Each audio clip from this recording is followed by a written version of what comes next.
मगर याद रहे कि तुम बड़ी बहू हो और तुम्हें बड़ा बन के दिखाना है, सबको अपनी मुट्ठी में करना है। तुम्हें वहां जाकर सिर्फ असद से मोहब्बत नहीं करनी।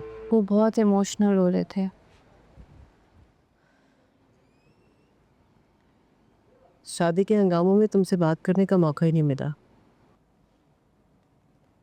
तुम्हारी पसंद की वजह से मैं खामोश हो गई, वरना असद के मिजाज से मैं बहुत अच्छी तरह से वाकिफ हूं। और तुम जानती हो ना कि मैंने तुम्हारी वजह से तुम्हारी पसंद तुम्हारे बाबा से छुपाई है। अब तुम ससुराल जाकर वही करोगी जो मैं तुम्हें करने को कहूंगी। आपको कब से मेरी होशियारी और अक्लमंदी पर शक होने लगा अम्मी? ससुराल जाकर अच्छे अच्छों की अकल घास सिरने चली जाती है। इसलिए अब जो मैं तुम्हें समझा रही हूं ना, मेरी बात को अपने पल्लू के साथ गिरा बांध लो। और सुनो, यहां की फिक्र करना छोड़ दो, मैं हूं यहां पर, मैं सब संभाल लूंगी। तुम सिर्फ जाकर अपने ससुराल की फिक्र करो।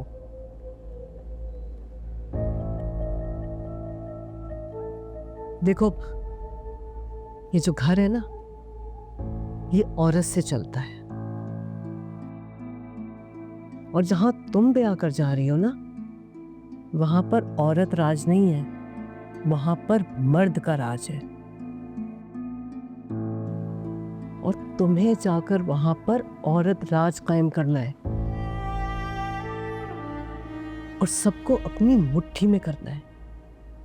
समझ रही हो ना मैं क्या कह रही हूं? देखो, मैंने माना कि वो तुम्हारे ताया का घर है। अरे जब शादी हो जाती है ना, फिर ताया का घर हो या खाला का घर हो, वो ससुराल हो जाता है। और बड़ी बहू का क्या ओहदा होता है? अरे वो बावर्ची खाने से शुरू होता है और सफाई सुथराई पे जाके खत्म हो जाता है। मगर याद रहे कि तुम बड़ी बहू हो और तुम्हें बड़ा बन के दिखाना है, सबको अपनी मुट्ठी में करना है। तुम्हें वहां जाकर सिर्फ असद से मोहब्बत नहीं करनी, तुम्हें अपना इक्तदार हासिल करना है।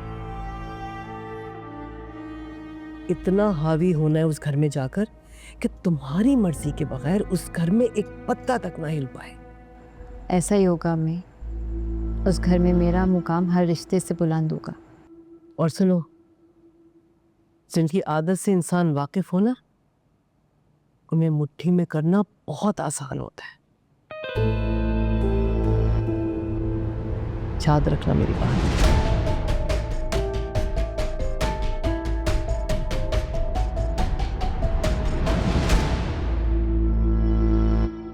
गम है या खुशी है, तू मेरी जिंदगी है, तू मेरी जिंदगी है, तू आफतों के दार में, आफतों के दार में चैन की घड़ी है, तू मेरी